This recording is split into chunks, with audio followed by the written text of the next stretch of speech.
Boa noite, turma. Nós vamos tratar da pedagogia liberal. Os componentes da equipe são Adriele Moreira, Christian Rodrigues, Erinaldo Souza, Otacílio Batista e eu, Maria Lívia.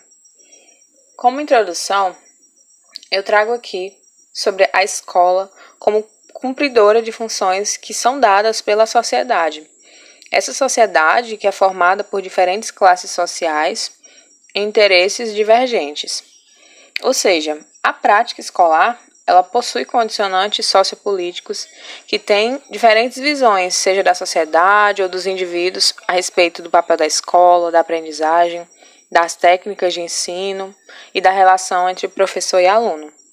Utilizando esses condicionantes, o autor do livro, que é a base do trabalho, Libânio, ele caracteriza as tendências pedagógicas em liberal e progressista.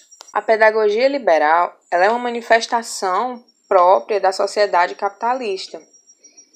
Ela é uma defensora da preparação do indivíduo para que este se torne um ser adaptado à sociedade por meio do desenvolvimento de uma chamada cultura individual. Essa cultura individual, ela mascara a realidade e não considera as diferenças das condições. Boa noite, turma. Me chamo Adriele e eu vou falar um pouco sobre a escola tradicional.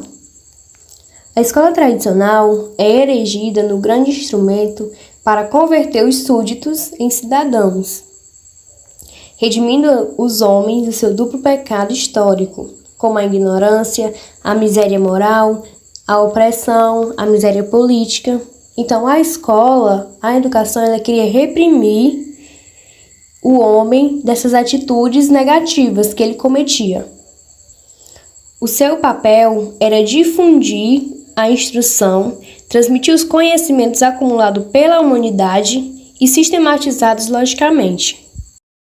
O essencial dessas escolas era contar com um professor razoavelmente bem preparados. As escolas eram organizadas na forma de classes, cada uma contando com um professor que expunha as lições que os alunos seguiam atentamente e explicava os exercícios que os alunos deveriam realizar em cada disciplina. A referida escola, além de não conseguir realizar seu desiderato de universalização, nem sempre todos nela ingressavam e mesmo que ingressassem, às vezes nem eram bem-sucedidos.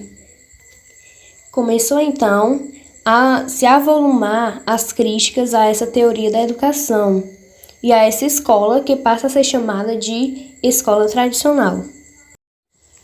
Na escola tradicional também temos o maquinocentrismo, temos o mestre, onde ele detém o saber, onde o mestre é a autoridade, onde o mestre é o modelo a ser seguido.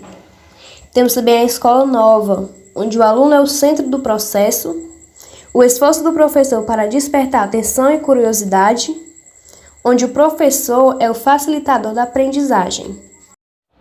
Na tendência liberal renovada progressivista, o papel da escola é de adequação das necessidades individuais do aluno ao meio social. Então é necessário que a escola faça essa integração do aluno por meio de experiências que vão satisfazer ao mesmo tempo os interesses do aluno e as exigências sociais. A escola adapta as exigências sociais, as habilidades do aluno aos seus interesses para suprir as experiências que permitam ao aluno educar-se num processo ativo de construção e reconstrução. Os conteúdos de ensino principais dessa tendência é a valorização dos processos mentais e as habilidades cognitivas, pois o conhecimento ele resulta da ação a partir dos interesses e necessidades. Então, são estabelecidos em função de experiências que o aluno vivencia durante alguns desafios para que ele possa aprender o processo de aprendizagem, não simplesmente aprender o que é necessário. Já os seus métodos de ensino, a metodologia utilizada, tem como base o desenvolvimento do aluno.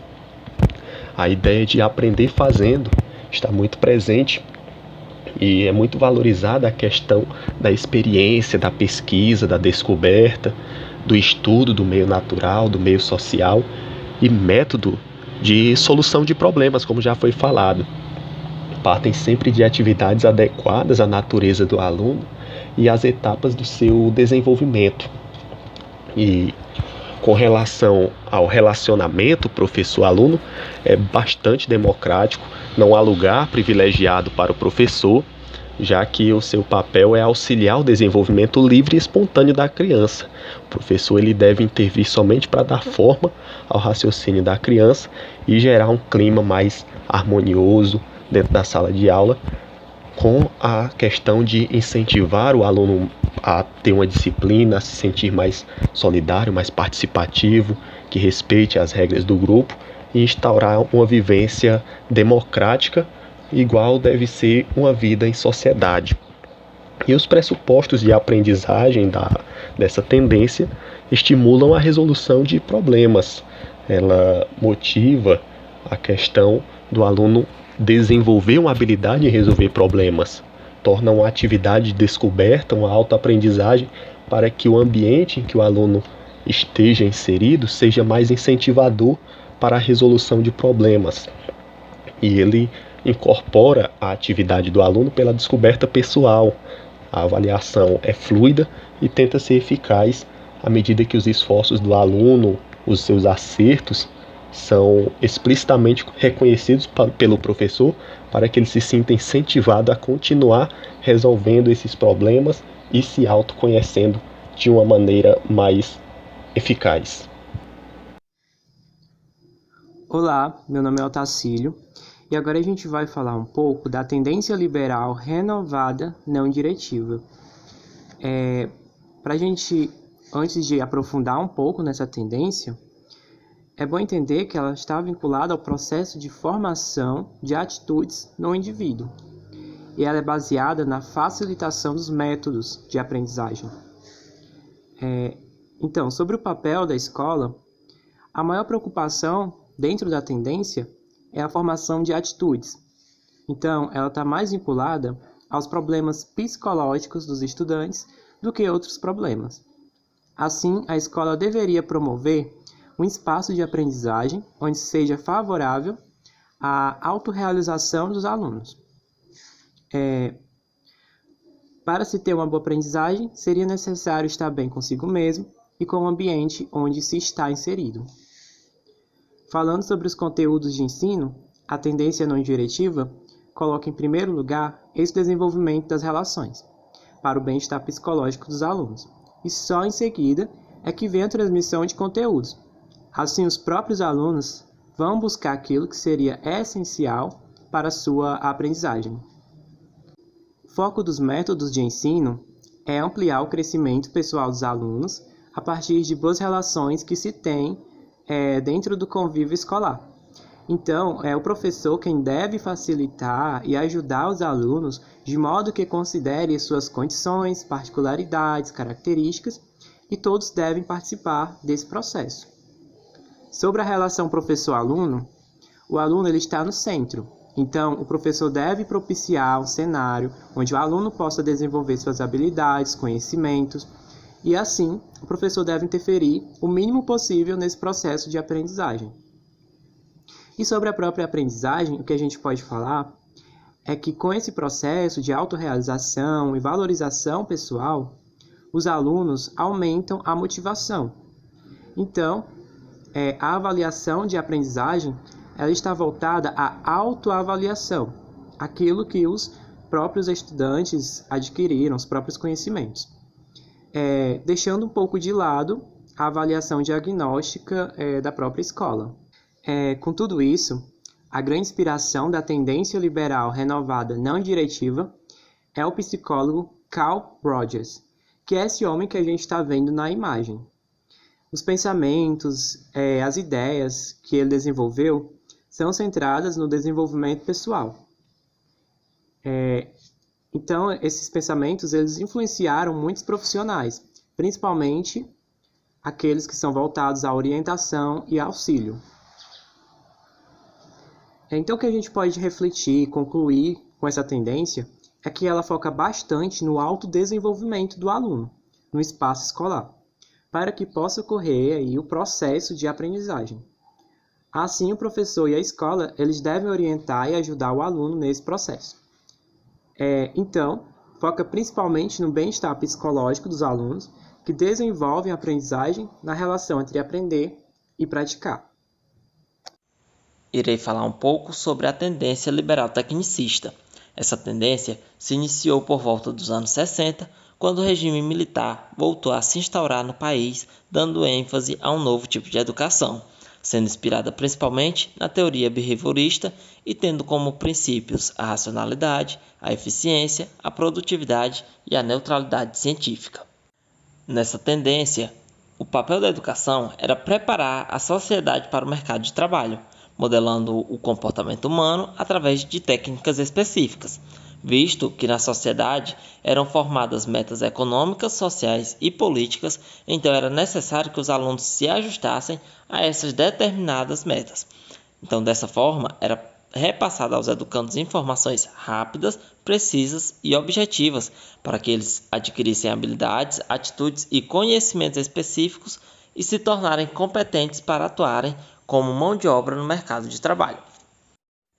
Então, partindo desse pressuposto, era necessário haver conteúdos que subsidiassem esse processo e, com isso, eram utilizadas informações rápidas, princípios científicos e leis, ou seja, algo que pudesse ser o mais objetivo possível e que pudesse seguir o sistema dos manuais, livros didáticos, módulos de ensino e dispositivos audiovisuais.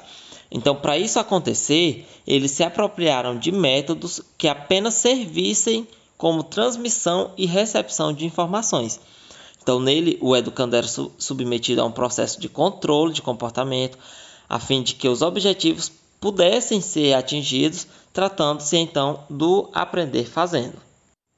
Então, basicamente, a escola atuava como se fosse, hoje em dia, você comprar um móvel e você mesmo precisar montá-lo através do manual de instrução. O aluno era visto apenas como uma máquina determinada a fazer certos tipos de coisa.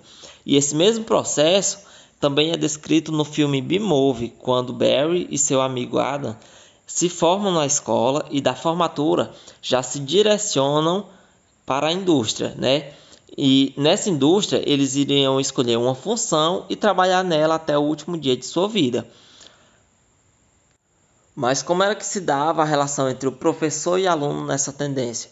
Era basicamente uma continuidade da tendência tradicional, onde o professor simplesmente era o transmissor do conhecimento através de um sistema de instrução que fosse eficiente e o aluno era basicamente uma espécie de receptor. Então essa relação tinha um único objetivo, que este fosse exclusivamente técnico, ou seja, que houvesse eficácia na transmissão do conhecimento. Então a aprendizagem era basicamente condicionada ao estímulo do fazer e ser eficiente naquilo que está fazendo. Então era visto que a prática escolar dessa tendência tinha como objetivo adequar o sistema educacional à orientação político-econômica do regime militar, ou seja, inserir a escola nos modelos de racionalização do sistema de produção capitalista. Uma característica muito importante da tendência tecnicista é o seu caráter modelador do comportamento, do pensamento humano, que tira a subjetividade de foco, como dito pelo Christian. A imagem aqui vista, ela traz a figura de uma professora que está cortando em quadrados as caixas que representam o pensamento dos alunos. É uma padronização do ensino. Essa imagem, ela retrata esse ensino acrítico, reforçando essa tendência que tem aspectos presentes ainda hoje. Aqui estão as nossas referências e o nosso grupo agradece a atenção. Boa noite.